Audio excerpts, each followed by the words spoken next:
Schedules don't always go as planned, and sometimes a meeting needs to be moved. The good news is that Dola AI makes rescheduling quick and simple. In this tutorial, I'll show you how to reschedule meetings, update the details, and make sure the changes sync across your connected calendar. So let's jump in. Start by opening the Dola AI website or mobile app and signing in to your account.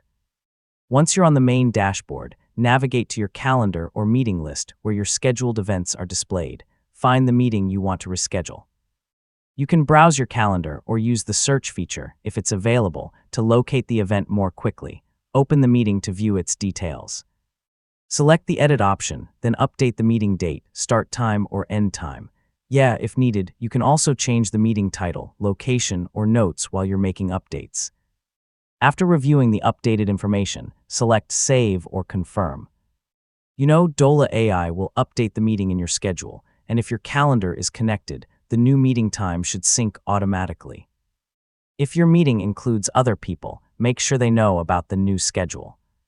Depending on how the meeting was created and which calendar service you're using, updated invitations may be sent automatically, or you may need to notify participants yourself.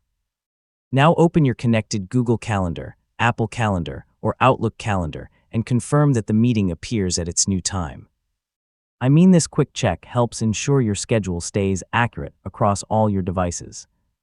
Before you finish, review the rest of your calendar to make sure the new meeting time doesn't overlap with another appointment. Keeping your calendar organized helps you avoid scheduling conflicts.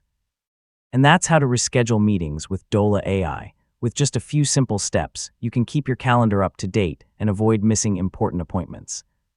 If this tutorial helped you, don't forget to like the video, subscribe for more helpful guides, and thanks for watching. I'll see you in the next one.